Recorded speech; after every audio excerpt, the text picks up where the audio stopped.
Du-du-dup-dip. Those four little simple notes probably triggered a very specific response in your brain. The intro to Megalovania has become mimetic at this point. It has reached such critical mass that it's kind of become a cultural staple on the internet in and of itself. And we've seen this happen to all sorts of kinds of content before, where something enters the zeitgeist and becomes so popular that it kind of becomes self-propelling. Like, there's a little subculture built around the thing itself. And I find it interesting that there are a lot of genuinely good, impressive things like this that become almost tainted by their own success. And I have coined it crushed by critical mass, or crushed under critical mass. Megalovania is the first example that comes to mind. Another good example in terms of music, similarly, is the Attack on Titan theme. If anybody was watching it back in 2013, you know that intro became synonymous with shitposts. And that's kind of the point of what I'm talking about today. And I think this is probably going to be a relatively short podcast because the point is pretty straightforward, is that it's almost unfortunate that memes proliferate as quickly as they do, because they can take something that has an air of like quality and authenticity to it and become so oversaturated in the zeitgeist, in the culture, that it is crushed under its own mass appeal. And that's kind of strange to me. It's crushed by its critical mass. Megalovania is a very impressive piece of music by Toby Fox.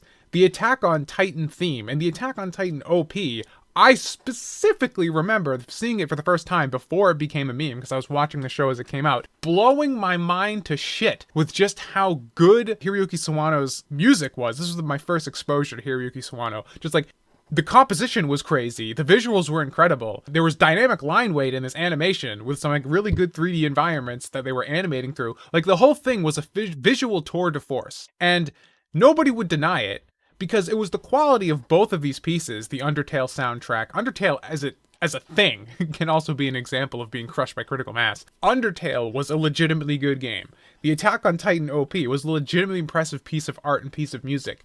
But out of that legitimately good reception, the legitimate recognition of quality from the initial thing, like, it becomes iterated upon. That's how memes work. That's how the internet zeitgeist, that's how culture works now, where you take that thing and you remix it and you re-remix it and you re-remix it, and it until like it becomes synonymous with the butt of a joke instead of what it initially was, which was like a show-stopping tour de force of quality.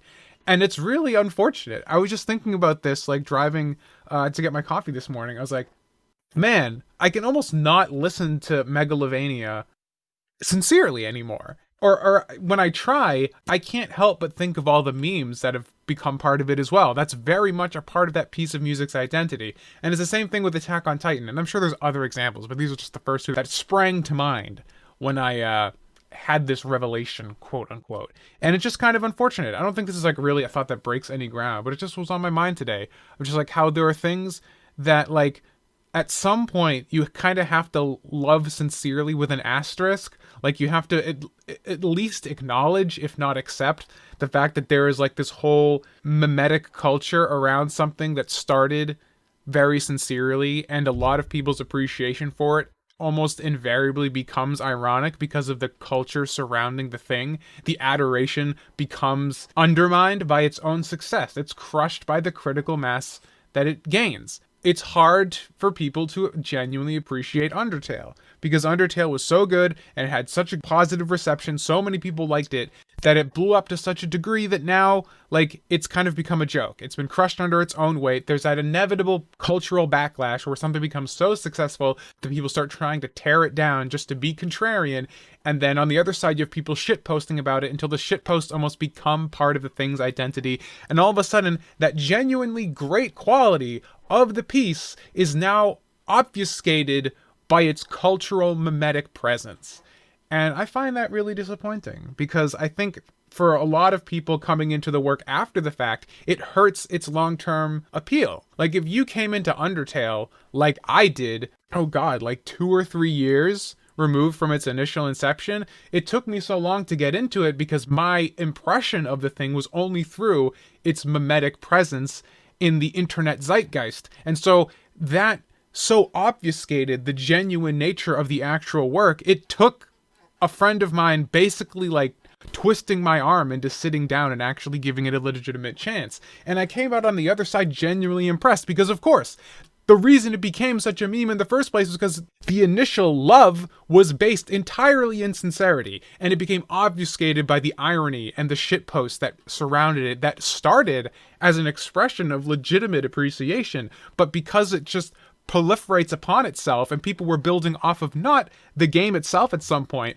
but people started making more shitposts because the shitposts that came before it were successful. It became a way of propagating the irony of the thing and not the sincerity of the thing. And so by the time I got around to really looking at it in any way, shape, or form, the irony had replaced the sincerity, and so I only saw it as an expression of irony and therefore dismissed it. And I think there's probably a lot of people that would otherwise enjoy something sincerely that can't see through that irony. And maybe that's just a personal shortcoming of mine, but I know a lot of other people who don't give Undertale a chance for that same reason. I know people who kind of just laugh at Attack on Titan in general because that thing became so mimetic and was so widely propagated back in 2013. And that's a shame. That's unfortunate. I wonder how many other things. I bet Homestuck is probably another example of something that's kind of like its cultural impact and the irony that surrounds it and the backlash is something that I'm hesitant to experience because that image of irony precedes it. And I'm hesitant to give it a good go, in addition to the part that it's just so fucking long. But, yeah, that sucks. And that's all I wanted to talk about today.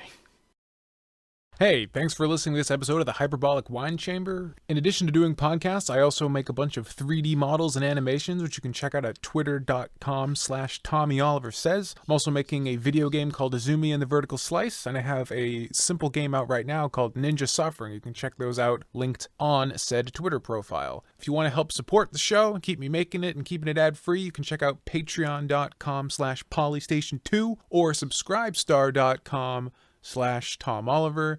Patrons have access to over 70 bonus podcasts, so if you like this podcast and want more right now, that's the place to do it. Thanks again for listening. This podcast updates 3 days a week, ideally, Monday, Wednesday, Friday, so feel free to subscribe on your preferred platform so you can catch new episodes as they come out. And patrons get episodes a week early. That's all I got for now. Have a good one.